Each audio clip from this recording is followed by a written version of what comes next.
Assalamualaikum warahmatullahi wabarakatuh. Kita review dulu ya untuk akuntansi untuk list, lisi dan lesor. Bedanya apa? Untuk pengertiannya kan bisa baca sendiri di slide ya. Saya kasih contohnya. Misalnya saya punya perusahaan yang menyewakan mesin pabrik. Nah, kalian meminjam dari saya. Pada saat kalian meminjam ke saya itu disebut lesor, kalian disebut lisi. Sedangkan kegiatan tersebut disebut dengan list. Paham ya? Jadi saya meminjamkan mesin itu, perusahaan saya disebut lesor, kalian yang meminjam disebut list, dan kegiatannya disebut lisi. Atau kalau pembiayaan, misalnya kalian misalnya kalian mau beli sepeda motor, kalian pakai jasanya F misalnya ya. Nah, perusahaan F tersebut itu sebagai lesornya, kalian sebagai lisi. Nah, kegiatan pembiayaan tersebut disebut dengan listnya. Paham ya? Ini yang perlu kalian pahami. Kesepakatan list. Apakah terdapat pengalihan kepemilikan? Jika misalnya di kontrak tidak disebutkan, berarti lanjut tidak. Tapi jika disebutkan di kontrak bahwa pada akhir tahun list tahun kesekian itu nanti bisa berpindah kepemilikan, maka jawabannya ya langsung masuk list modal. Tapi jika tidak, masuk dalam kategori berikutnya. Apakah terdapat opsi pembelian dengan harga khusus? Jadi misalnya di kontrak disebutin nanti jika pada tahun sekian kalian beli akan mendapatkan harga sekian. Nah, itu jika ada kontrak seperti itu berarti masuk list modal. Tapi jika tidak, masuk dalam kategori berikutnya. Apakah masa list lebih dari 75% umur ekonomis? Jika misalnya aktiva tersebut umurnya 10 tahun, berarti 75%-nya kan 7,5 tahun. Maka kalau kalian pinjam di bawah 7,5 tahun, berarti jawabannya kurang dari 5 tahun ya. Jawabannya tidak, masuk dalam kategori berikutnya. Tapi jika jawabannya iya, masuk dalam list modal.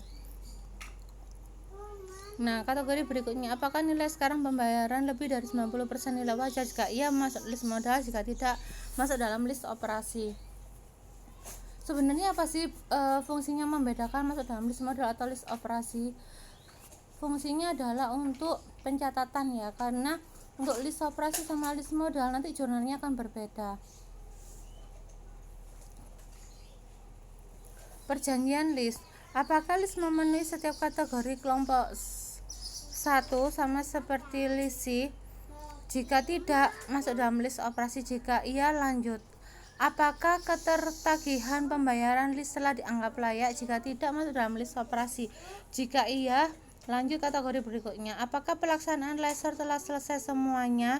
Jika tidak, masuk dalam list operasi. Jika iya, masuk kategori berikutnya. Apakah nilai wajar aktiva sama dengan nilai buku lesor? Jika tidak, masuk dalam list jenis penjualan. Jika iya, masuk dalam pembiayaan langsung.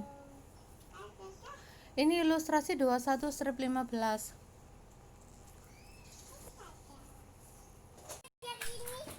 Oke, berikutnya adalah ilustrasi 21/15 ya.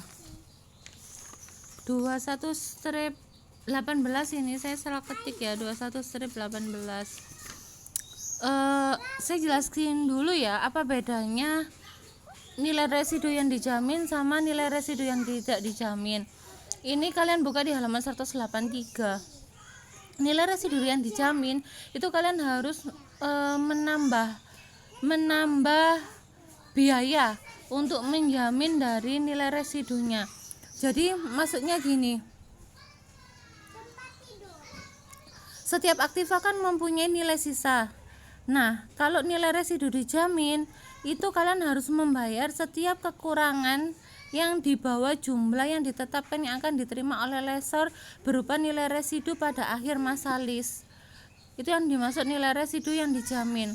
Kayak misalnya kayak gini, kalian pinjam ke saya mesin selama 10 tahun, nilai sisa mesin tersebut misalnya 1 juta. Nah, kalian harus membayarkan ke saya berupa jaminan yang 1 jutanya tadi, nilai sisanya. Atau gini, kalau biar nggak bingung, misalnya nilai sisanya 1 juta, kalian ngasih jaminan 500.000. Itu buat menjamin jika misalnya nanti nilai sisanya tidak sampai 1 juta. Paham ya yang dimaksud nilai residu yang dijamin? Kalau nilai Oke, ilustrasi 21/18 ini kemungkinan akan keluar ya di UTS. Kalau enggak yang dijamin ya yang dijamin yang akan keluar. Nilai sekarang dari 5 pembayaran sewa tahunan. Soalnya bisa kalian lihat di halaman 183. 23.237,09 dikalikan 4,16986. Ini lihat di tabel ya. Tabel strip 5. Ketemunya 96.895,40. Nilai sekarang dari residu yang dijamin sebesar 5.000 yang jatuh tempo 5 tahun setelah tanggal dimulainya. 5.000 dikalikan 0,62092 ini pakai tabel juga, sehingga diketahui bahwa jumlah yang dikapitalisasi listnya sejumlah 100.000.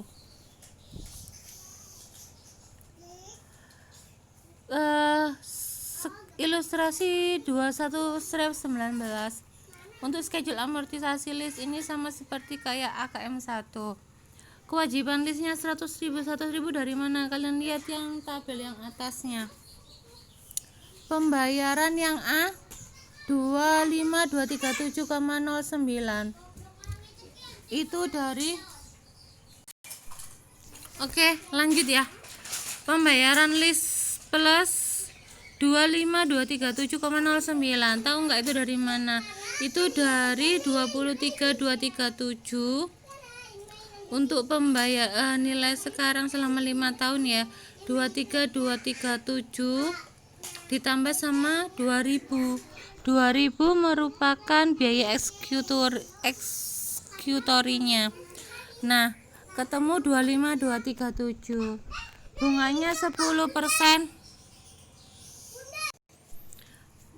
Yang C bunga atas kewajiban 10%. Yang kalau itu kan 0 soalnya baru ya, tanggal 1 bulan 1 tahun 2008. Langsung yang D pengurangan kewajiban list 23237 dari A dikurangi B, 25237 dikurangi 2000. Kewajiban listnya 100.000 dikurangi 23237 tinggal 76762,91. Tanggal 1 bulan 1 tahun 2009. Sama ya caranya, tinggal yang C aja yang saya bahas. Yang C ketemu 7.676,29 itu dari 10% dari 76.762,91 kewajiban list yang tahun sebelumnya. Untuk yang D ketemu 15.560 dari mana? Dari A dikurangi B dikurangi sama C. Jadi 25.237 dikurangi 2000 dikurangi 7.676,29. Yang E. Nah, berikutnya yang kewajiban list 76762 dari 100.000 kewajiban list tahun sebelumnya dikurangi pengurangan kewajiban list 100.000 dikurangi 23237. Bisa ya, next ya.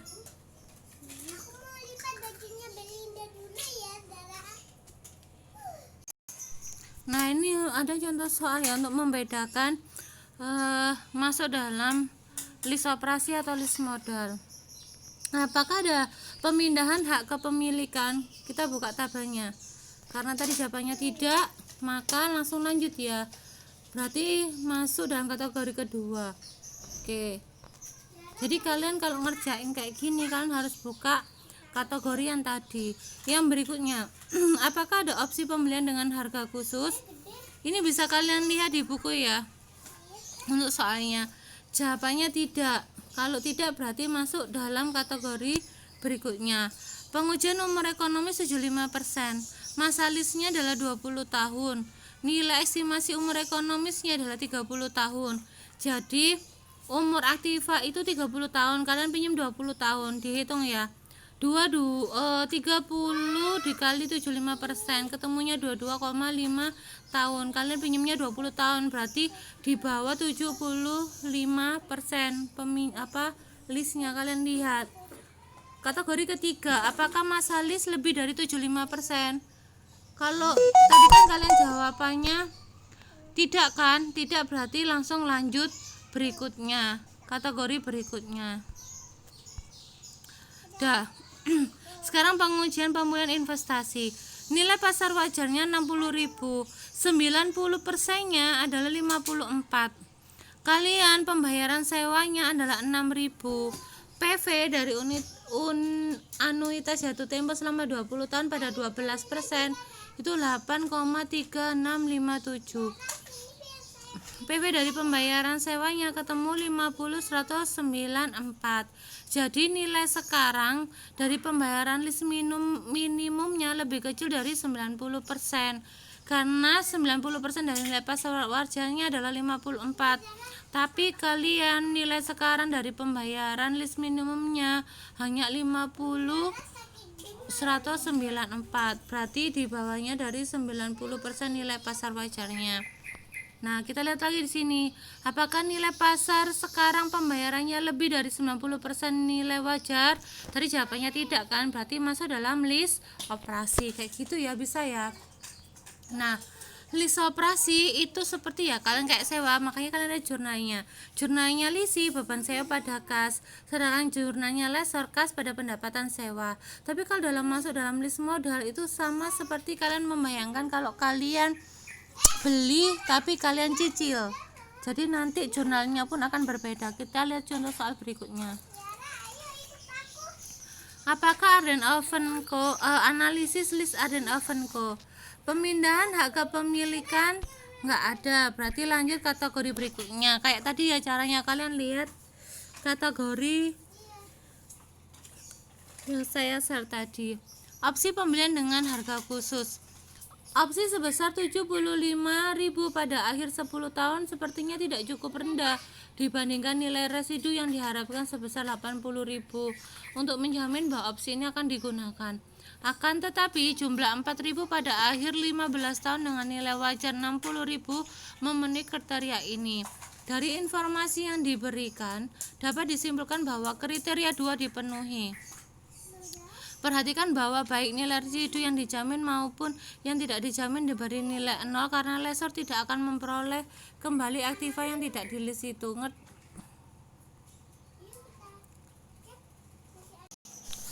Apakah ada opsi pembelian dengan harga khusus? Opsi sebesar 75 pada akhir. Nah, berarti ada opsi pembelian dengan harga khusus ya. Kalian lihat di sini, opsi dengan pembelian harga khusus. Jika ya langsung masuk dalam list modal. Paham? Jadi kalian bisa aja kalau udah sampai kategori 2 misalnya, itu udah memenuhi, kalian nggak usah ngelihat kategori lainnya. Berarti itu otomatis masuk dalam list modal. Oke, pengujian umur ekonomi 75%. Oke. Dengan adanya opsi pembelian harga khusus, jumlah waktu listnya 10 tahun ditambah 5, berarti 15 tahun ya. 15 tahun 75%-nya umur ekonomisnya 25 tahun. 25 tahun kali 75% berarti 18,75. Tapi kalian sewanya hanya 15 tahun, berarti tidak lebih dari 75%. Tapi karena kategori 2 udah masuk dalam list modal, berarti walaupun kategori ketiga tidak masuk dalam list modal, tapi kalian otomatis udah masuk dalam list modal walaupun kategori ketiganya masuk dalam list operasi. Karena kategori tersebut itu adalah runtut ya, harus urut. Jadi kalau misalnya kategori 1 kalian masuk list modal, udah kan nggak usah masuk ke kategori berikutnya 2, 3, 4. Tapi kalau misalnya kategori 1 kalian masih masuk dalam list koperasi, kalian bisa ngeliat kategori kedua. Jadi kalau kategori kedua kalian masuk dalam list modal, udah kalian nggak usah ngeliat kategori lainnya, berarti termasuk dalam masuk dalam list modal. Nah, untuk jurnalnya kalian lihat beda kan jurnalnya untuk list modal, jurnal untuk listnya aktiva yang di list oven 115 153, pada kewajiban list 115 153, sedangkan jurnalnya lesor piutang list pada aktiva atau oven. Beda kan sama list operasi. Kalian lihat list operasi jurnalnya beban sewa pada kas, terus lesornya kas pada pendapatan sewa. Beda ya, karena kalau list operasi ya kayak kalian sewa-sewa biasa, tapi kalau list modal seperti kalian seperti membeli, tapi kayak membeli secara nyicil kayak gitu. Paham ya? Semoga paham. Nah, oke. 115 153,35 dari mana? Itu sudah ada caranya ya. Di atasnya coba kalian lihat ada yang nggak paham nggak? Nanti kalian bisa tanya di grup kalau belum paham. Terima kasih, sekian dari saya. Assalamualaikum warahmatullahi wabarakatuh.